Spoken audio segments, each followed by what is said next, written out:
রাজিম বিসমিল্লাহির রহমানির রহিম। আসসালামু আলাইকুম ওয়া রাহমাতুল্লাহি ওয়া বারাকাতুহু। মহান আল্লাহ তাআলা আমাদেরকে সাহায্য করেছেন, বিজয় দিয়েছেন।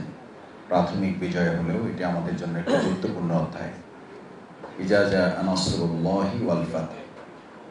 একই সাথে আল্লাহ তাআলা ফি দীনিল্লাহি আফওয়াজা, দলে দলে এখন আমাদের এই সংগঠনের প্রতি, আল্লাহর দ্বীনের প্রতি মানুষ আসছে। আমাদের এখন দায়িত্ব হবে এই দলে দলে যারা আসেন, মানুষের প্রবৃত্তি হচ্ছে, দুর্বলতা হচ্ছে, সে কোনো কিছুর উপরে খুব বেশি সময় স্টান করতে চায় না। বিজ্ঞান বলে যে মানুষ সেকেন্ডের চেয়েও ন্যানো সেকেন্ড, মাইক্রো সেকেন্ডে তার চিন্তা, তার দৃষ্টিভঙ্গি, তার পছন্দের পরিবর্তন ঘটে। তাহলে আমাদের কাজ কি? আমাদের কাজ হচ্ছে এই ভাইয়েরা যারা আসবেন তাদেরকে যদি আপনি এখনই টার্গেট করে ধরে তাকে আত্মগঠন, মানোন্নয়নের জন্য নিবেদিত করা না যায়, তাহলে একটা সময় পর্যন্ত সে আপনার প্রতি এডিকশন থাকবে, এরপরে কোনো না কোনো একটা জায়গায় সে চলে যাবে। তাহলে আমাদের কাজ হচ্ছে এই ভাইদেরকে আমরা এখনই টার্গেট করে, বাছাই করে তাদেরকে মানোন্নয়নের জন্য আমরা নির্ধারণ করবো ইনশাআল্লাহ। দ্বিতীয় কাজ হচ্ছে আপনাকে মনে রাখতে হবে যে দুঃসময়ে যেমন কিছু আত্মগঠন, মানোন্নয়নের ইতিবাচক দিক থাকে, একটা জোশ থাকে। ছিল না? আমরা পাইনি আলহামদুলিল্লাহ। জেল খেটেছেন, এসে কি হয়ে গেছেন? কর্মী হিসাবে জেলে ঢুকছে, বের হয়ে কি হয়েছেন? রোকন হয়েছেন। হয়েছে না হয় নাই? হয়েছে। দুঃসময়ের যেমন কিছু ইতিবাচক দিক থাকে, সুসময়ের আবার কিছু নেতিবাচক দিক থাকে। যেমন এখন নেতিবাচক দিক কি হতে পারে সেটা আপনাকে আমাকে অবজারভেশনে নিতে হবে। এখন আমাদের নেতিবাচক দিক হবে যে ভাইয়েরা আসছেন, আমাদের সামগ্রিক ব্যস্ততার জন্য আগে একটা সিলেক্টিভ কাজ করতাম, আমরা একটা নির্দিষ্ট প্যাটার্নে কাজ করতাম। এখন আমাদের নানামুখী কাজের সাথে সম্পৃক্ত হওয়ার কারণে এই বেসিক কাজে যেভাবে সময় দেওয়া দরকার, ডেডিকেট করা দরকার, সেই সময়টা কিন্তু বলতে পারেন 5ই আগস্ট থেকে শুরু করে এখন পর্যন্ত আমরা করতে পারছি না বা পারি নাই। এই জায়গাটা খুব বেশি আমাদের চলতে দিলে এই যে ফি দীনিল্লাহি আফওয়াজা আসছেন যারা, তাদেরকে আপনি ধরতে পারবেন না। সুতরাং এই জায়গাটা আমাদেরকে নিতে হবে যে শত ব্যস্ততার মধ্যেও আত্মগঠন, মানোন্নয়নে এই ভাইদেরকে যদি ধরা না যায়, তাহলে এই ভাইরা এক সময় অন্য জায়গায় এমনভাবে চলে যাবে যে তাদেরকে আর ফিরিয়ে নিয়ে আসতে পারবো না। পারবো তো ইনশাআল্লাহ আমরা। তৃতীয় কথা হচ্ছে মানোন্নয়ন হচ্ছে এটা এডিকশন।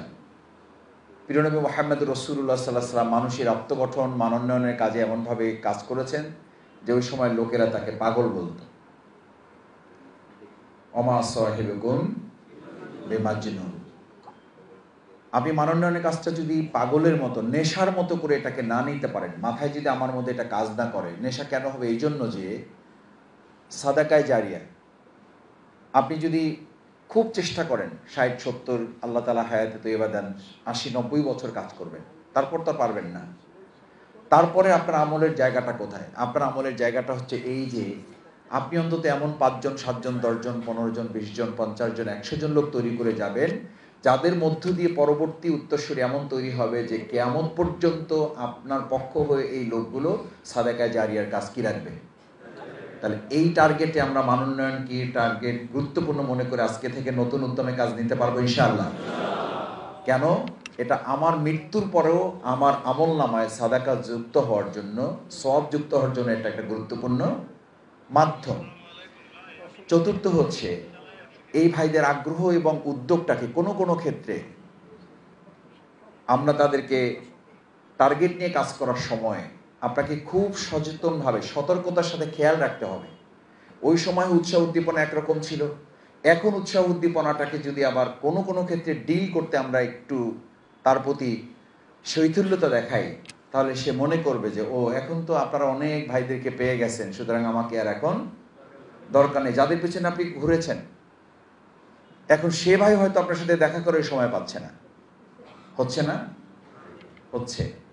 খেয়াল রাখতে হবে ওই ভাই যেন আমাদের দ্বারা আহত না হয়। আবার যেই ভাইকে আপনি এতদিন খুঁজেই বের করতে পারেন নাই, সে হয়তো এখন দেখা করার জন্য আপনার বিরক্তির কারণ হয়ে গেছে।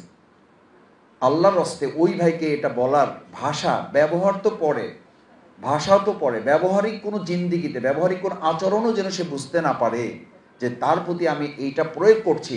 এতদিন যে আসবে আমরা অত্যন্ত সতর্কতার সাথে, সম্মানের সাথে, মানুষকে আল্লাহ তাআলা মর্যাদা দিয়েছেন, আমার এই ইখতিয়ার আছে। ওই ভাই দুর্বল ছিল, আমারও তো দুর্বলতা ছিল। ইউসুফ আলাইহিস সালাম নিজে যদি এটা বলেন যে ওমা উবাররিউন নাফস, আমি আমার নফসকে তো দুর্বলতা মুক্ত মনে করি না, ইল্লা মা রাহিমা রব্বি, যাটুকু আছে এটা নিতান্তই কার দয়া।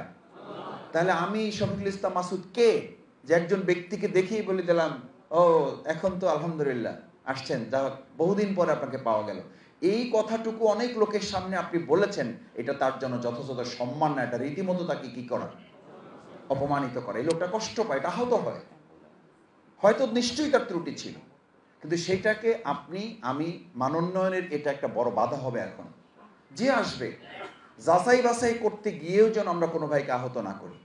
আমরা অবশ্যই যে বিগত যে কোনো সময়ের তুলনায় এখন মানোন্নয়নে আরো বেশি কি থাকবো, আমরা সতর্ক সচেতন থাকবো। সেই জায়গাটা যেন তার জন্য অসম্মানের কারণ না হয়, কারণ ওইটা তার মধ্যে একটা অভিমানের জন্ম দেবে, ওইটা তার মধ্যে একটা রাগের জন্ম দেবে, একটা ক্ষোভের, একটা কষ্টের জন্ম দিবে।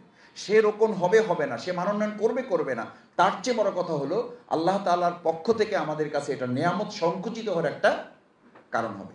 কারণ এখন তো আলহামদুলিল্লাহ জনশক্তি আগের যে কোনো সময়ের তুলনায় কয়েক গুণ বেশি পাবেন আপনি। এই যে আজকে সকালে আমাদের আপনারাই তো পাঠিয়েছেন, আমরা প্রথম টার্গেট করেছি 1000, এরপরে বাড়িয়েছি 200, এরপরে বাড়ালাম ঠিক আছে 1500, এরপরে এখন শেষ পর্যন্ত আমাদের 2000 প্যাকেট দেওয়ার পরও কিছু ভাইয়েরা আমাদের স্লিপ দিয়েছেন যে আমরা খাবার পাই নাই, এতে আমাদের কষ্ট নাই, আমরা জয়েন করতে পেরেছি আলহামদুলিল্লাহ।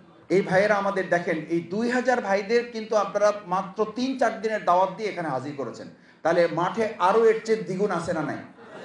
তার মানে 2000 আর বা তার সাথে আরো কয়েক হাজার, তার মানে 5000 লোক এখন ইনস্ট্যান্ট শুধু সাথী সদস্য আছে যাদেরকে মানোন্নয়ন করে টার্গেট নেওয়া। তাহলে সকালে যে কাজটা আপনারা কষ্ট করে করেছেন, এই ভাইদের মধ্যে যে একটা ইন্সপিরেশন তৈরি হয়েছে, এই ইন্সপিরেশনটাও যদি আবার সপ্তাহখানেকের মধ্যে, আজকে যেটা সিটিআর বলেছে যে আজকে থেকে রিপোর্ট রাখবেন, এটা হলো একটা থিওরিটিক্যাল কথা।